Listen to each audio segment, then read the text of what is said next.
My parents convinced my husband that he deserved better. They all stopped talking to me when I couldn't get pregnant after 3 years. They were shocked to see me with a daughter. I am 30 years old. Recently, I met my parents and my ex-husband Scott, who is 33 years old, and I still don't know how to feel about it. For context, we haven't spoken for almost 3 years. The same goes for my ex-husband. We divorced 3 years ago and haven't had any contact since. Moreover, I did everything to never see them again, because they practically ruined my life and my mental health to the point where I felt unworthy of existing. After the divorce, I moved to the suburbs and tried to build a new life away from everything that was connected to my past. So, the recent encounter with them was a real shock for me. I said some things to them, and now I'm not sure if it was the right decision. My parents always wanted a son, and although you can't say they treated me badly in my childhood, it was obvious to me that if I had been a boy, they would have treated me differently. My mother even mentioned this a few times, and I tried my best to be the son they never had, but I couldn't do it. After finishing college and starting an independent life, I tried to maintain a connection with my parents because no matter what, they were still my family, the only family I had. I wasn't particularly close with my grandparents, and I didn't have aunts or uncles who could support me. So I resigned myself to the idea that no matter how much they pushed me away, my only family was them, even if they didn't show much interest in communicating with me. I tried to keep in touch. When I was about 23 years old, I started dating Scott. We met at a concert, and there was an immediate spark between us. After 6 months of dating, I introduced him to my parents. It was then that my parents began to make more effort to communicate with me. They started calling more often, asking about my relationships, and generally showing more interest in my life. I noticed these changes, but since they were pleasant for me, I didn't think about the reason and just accepted them. The longer I dated Scott, the more my parents became a part of my life, and at some point, it seemed to me that we all became one big happy family. I was very happy because I had always wanted this, so I didn't ask too many questions, although it would have been worth it. In general, after 2 years of dating, we got engaged, and after 3 years of living together, we got married. After the wedding, everything was wonderful, and I enjoyed family life. But after 6 months, my parents began to hint that they wanted grandchildren. I was only 26, and I wasn't ready for that. I wanted to wait a couple of years before thinking about children, but under their pressure, I discussed it with Scott, and he enthusiastically supported their idea. So, because of his enthusiasm, we decided to start trying to have a baby almost immediately after the wedding. We tried for quite a long time, but even after several months, nothing happened. We began to suspect that something might be wrong and decided to get tested. Unfortunately, it turned out that I was infertile. This was a huge shock for both of us, but even more so for my parents, who didn't even try to hide their disappointment on the day we told both our families. My father just left instead of supporting me. We decided to take a break and stop trying for a while. Scott and I discussed the possibility of trying other methods, such as IVF, but it would have cost us a lot of money, and success on the first try wasn't guaranteed, so we had to postpone our plans to start a family until we could save enough money for several IVF cycles. We came to terms with this decision, although we were a bit upset, but my parents were extremely unhappy. They stopped coming over, stopped talking to me, and no matter how much I tried to explain that it wasn't entirely my fault, they just didn't want to listen. After a few weeks, I felt so depressed by their behavior that I called them and told them everything I thought. I said they were being too harsh on me just because I couldn't give them a grandchild yet, and it made me doubt whether they would be good grandparents if I ever could have a child. I told them they had treated me harshly all my life just because I wasn't a boy, and I could clearly see how differently they treated my husband. I tried to ignore all this and maintain our relationship, but now I no longer want to keep in touch with them and would be grateful if they left me alone forever. It was very difficult for me to do this because for many years I had only dreamed of their approval, but now I realized that it was impossible. However, instead of apologizing, they only worsened their behavior and were completely in agreement that I should no longer communicate with them because, in their opinion, I was a worthless woman if I couldn't have children, and they didn't want to have anything to do with me. It was painful to hear that, but at least I understood where I stood in their eyes. After that conversation, I stopped communicating with my parents, and our relationship was over. When I told Scott about the call, he initially showed sympathy, but after a few days, I began to notice that his attitude towards me was changing. At first, I ignored it because I was going through a very difficult period emotionally, and didn't want to admit even to myself that maybe my husband was going to leave me. I pretended that nothing was happening and that everything was fine, but after a few months, he became a completely different person and was always cold towards me. I did everything I could to save our relationship, but it didn't help because after a month he came home with divorce papers and said that was enough for him. I can't say it was a shock, but I still tried to reason with him, saying that we could always try to have a child later. However, he replied that there were many reasons for him to leave, but he didn't want to go into details. He wanted to finish everything as soon as possible because it was hard for both of us. The divorce process took almost 7 months, and it was the hardest time in my life. I was left alone and completely devastated. Moreover, a couple of weeks after Scott announced his intention to divorce and moved out, I learned from several relatives that he was apparently now living with my parents. I knew it was useless to turn to them for help, so I decided to talk to his parents. This conversation was extremely unpleasant, but they told me that my parents had apparently been in contact with Scott for several months and had possibly even turned him against me. That's why he decided to leave me, although his parents thought it was a bad idea, but Scott had a fight with them and stopped communicating. I don't know all the details of what exactly my parents told Scott, but I remember his parents saying that Scott hinted that my own parents told him he deserved better.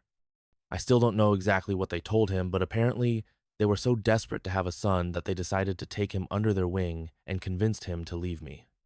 After the divorce, I was completely devastated, and it took me several months to get back on my feet, but I managed to do it. Since then, I have done everything to forget the past and move on. After the divorce, I moved to the suburbs, found a new job, changed my appearance, and completely cut off contact with my parents and Scott on social media. I also told all my old friends and relatives that I didn't want to hear anything more about them, and that I didn't want them to know anything about me. Everyone respected that, and for the past 3 years, I have been going to psychotherapy and living quite well. The only thing that worried me was the absence of a child. Despite the fact that I no longer had a husband or parents, I still wanted to become a mother.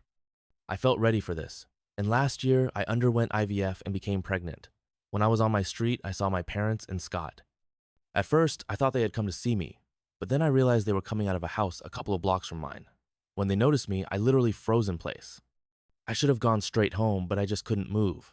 They came up to me, greeted me, and immediately asked about the baby, as they thought I was infertile. I told them the truth, and by that time I had already begun to realize what was happening, so I headed back home, but Scott stopped me and said he was very happy with this encounter because he had been thinking a lot about me lately. It turned out they had come to visit his aunt who had recently moved to this area, and he took our meeting as a sign from the universe that he should fix everything and give our relationship a second chance. My parents also insisted that I invite them to my house and talk about everything that had been happening in my life because, according to them, they had clearly missed a lot. I was just horrified that they even dared to say such things and thought I would invite them after everything that had happened in the past. It took me 3 whole years to recover, and I still go to therapy trying to figure out my feelings. I couldn't hold back and told them that I would rather let a pack of bloodthirsty wild animals into my house than them because they were still better. I told them to stop this pretense and stop pretending that they really cared about what was happening to me, because the only reason they wanted to talk to me was that I now have a child. My parents wanted to communicate with me again only because they now had a chance to get a grandchild, and Scott wanted to talk to me because, apparently, he couldn't find anyone else.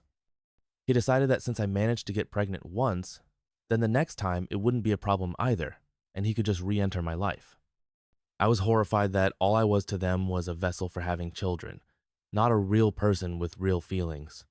They all abandoned me at the moment when I needed their support the most.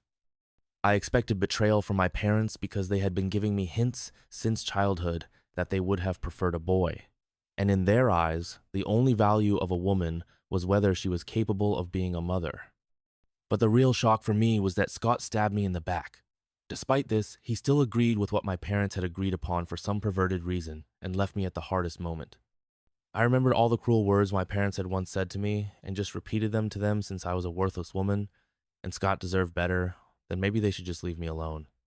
Honestly, I was always a quiet and shy person, but on the day they encountered me on the street, I screamed at them with all my might. 3 years of accumulated anger erupted at once, and it looked quite ugly. After finishing the scream, I ran home and closed the door behind me as quickly as possible. After that, I felt awful, so I decided not to go to work for a couple of days and stayed home with my daughter. Since then, this encounter with my parents and Scott has constantly replayed in my head. I had no idea what to do with it until last night when I received a call from an unknown number. Usually, I don't answer calls from unfamiliar numbers, but this time I decided to pick up for some reason. On the other end of the line was Scott, and in the background, I heard my parents whispering something. I'm sure they weren't even trying to be quiet. They probably wanted me to know they were there. I tried not to let this affect me too much and just told him not to call again. Otherwise, I would have to take measures, which I really don't want to do. I also said the same goes for my parents. I don't want to have anything to do with them, and the only reason I even picked up the phone was to let them know that for me, everything is over. It ended 3 years ago, and I continue to stand by that decision. But Scott asked me to listen to him, and I couldn't hang up. I let him speak. He admitted that he made a mistake, as did my parents, but it was all apparently due to their disappointment. He said that both my parents and he himself had been very much looking forward to the appearance of a child in the family, and the news that I was infertile, and even more so that I didn't want to go through IVF until we had enough money, was too heavy for them. They didn't handle it in the best way, but now they very much want to get a second chance to prove that they are worthy of being part of my life. After a few seconds of silence, I told him that I don't believe a word he says. They wouldn't have cared about me if they hadn't seen me with a child that day, and that's a fact. It was the truth, and I was tired of them trying to pretend it was otherwise. I was just about to hang up, but then my parents intervened and said that this was exactly the behavior because of which they stopped communicating with me. Apparently, they thought I was behaving very selfishly and only thinking about myself when I found out I was infertile. Instead of giving everyone space, I, according to them, imposed my presence on them and tried to force them to comfort me and pay attention to me, even though they themselves were struggling with this news. And that's why, as they said, everyone distanced themselves from me, which led to me being completely alone. I didn't continue the conversation, but just hung up the phone, and I really know that they were just trying to gaslight me. Why didn't my parents try to have another child after my birth, if they wanted a son so badly? The thing is, my mother had serious complications during her first pregnancy, and doctors recommended waiting a couple of years before the next one. But when she had me, she was already over 30. Waiting a few more years would have meant she would have to try to get pregnant closer to 40, which is an even greater risk. Just as I faced difficulties in trying to conceive and eventually learned about my infertility, my mother also struggled to conceive me. The only difference is that when she went through this, her mother-in-law was cruel to her, whereas in my case, the cruelty came from my own mother, who couldn't even show me a drop of sympathy. In short, that was the reason why they couldn't have more children. As for Scott, I'm not entirely sure what kind of relationship he had with his parents, but as far as I could tell, they got along quite well.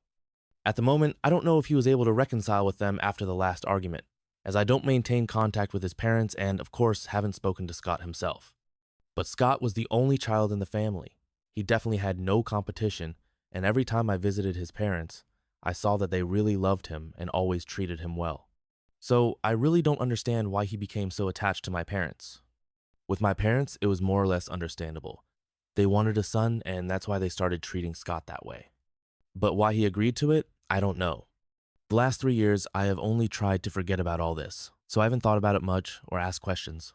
But now that you've brought up this topic, I think I need to talk to his parents to find out for my own peace of mind, or at least out of curiosity. I hope this conversation will clarify any questions you might have. Update 1. I decided to talk to my former in-laws to understand why Scott is behaving so strangely, and decided to play the son of my parents. Honestly, I couldn't think of any reason why he would go to his aunt's house with my parents. It seemed quite strange. I already understood that it wasn't my fault. They all abandoned me at the moment when I needed them the most because they are just terrible people. I knew they were trying to make me understand that I am not a bad person. Nevertheless, it was quite awkward to contact my former in-laws after 3 years of complete absence of contact, because the last time I spoke to them was around the time of the divorce. Fortunately, they were glad to hear from me. After a slightly awkward conversation, I got to the point and asked them why Scott had become so close to my parents and whether he was still in contact with them. They told me that a couple of months after their last argument, they were able to reconcile with Scott and are still in contact with him. However, he also remained in contact with my parents. They explained that Scott was the favorite child, and it wasn't that he was trying to replace his parents with mine. But as it turned out, my parents acted quite cunningly from the very beginning of our relationship, trying to win him over to their side. Even during our dates, Scott told his parents that my parents sometimes invited him to dinner even if I wasn't home, and he spent time with them separately. He considered this a reason for pride because he thought he had managed to impress my parents or simply by his presence, which was true in principle, because he was a man, and that was enough to impress my parents. So, they had already spent a lot of time alone without my knowledge, and he began to perceive them as a mother and father. Despite the fact that he had his own parents whom he respected, the situation was really complicated. Moreover, my parents literally showered him with expensive gifts and regularly wrote him checks. It turns out it was these funds that Scott offered to use for IVF when we were still together, but I thought he was bluffing because at that time we didn't have such earnings. And I never wanted him to do anything questionable for money. He didn't want to tell me that he got the money from my parents because then he would have to admit what kind of relationship he had with them. But even then, I refused to do IVF because I didn't believe we had the means for it and wanted to wait until we saved up. That was what my parents used to manipulate him and convince him that he deserved better, someone who would believe in him. In the end, after a couple of months, they managed to brainwash him completely, and that's why he left me. My former in-laws apologized to me for this, but also explained that although they didn't approve of such a relationship between Scott and my parents, he is their only son, and they couldn't just give up on him. I don't blame them. They didn't have to do anything for me, and they did the right thing by telling the truth. But now that I know how it all really was, I have no reason to react if any of them try to contact me again. All of them are disgusting people and not worth my time. Update 2. I finally decided to return to work after 2 weeks of vacation. Fortunately, I have enough days left for maternity leave because I didn't take all 6 months at once, and the policy of my company is quite flexible. At home, there are only my daughter and the nanny whom I completely trust. She has many recommendations, and I know her personally. She is really a wonderful woman. In the middle of the workday, I received a call from her. She immediately said that she decided to take my daughter to her home because she wasn't sure it would be safe to stay in my house due to my ex-husband. I agreed that she should take my daughter, and then I immediately called the police while on my way home. Over the phone, the nanny told me that Scott had been standing at the house for a few minutes and shouting for me to come out. When he realized I wasn't home, he began trying to break down the door. He was loudly cursing, and my daughter was crying. The nanny quickly oriented herself and called me so that I could call the police. She went out through the back door and walked to her house through the gate in the yard. Since her house was only a few minutes walk away while I was dealing with my ex-husband and the police, my daughter was safe. Honestly, I am very grateful to the nanny because her main priority was the safety and well-being of my child, as it should be. When I returned home, the police had already arrived, and it immediately became clear to me that Scott was drunk. It was strange since it was only around noon, but he was still in that state. I decided to file a complaint against him because he really got me out of sorts and I wanted him to disappear from my life. In addition, this would give me a reason to get a restraining order since he was clearly not in his right mind. In the end, the cops took him away, and after a few minutes, my nanny returned home with my daughter. I let her go for the rest of the day because I decided to stay home with the child. I think I'll have to take a few more days off, but I'm not complaining. I can spend this time with my favorite person. Update 3. Hi, it's been a few weeks since my last message. I've been very busy taking care of my daughter and also decided to take on a new project. It's quite exciting, but here are the latest news about my parents and Scott. I was able to get a restraining order against Scott. Fortunately, it wasn't too difficult because I had recordings from the surveillance cameras from the day he came to my house drunk and made a scene after learning that I wasn't home. I think my parents saw what kind of state he was in and decided not to bother me, so they kept their distance. However, my former in-laws informed me that after what happened, they decided not to communicate with Scott anymore.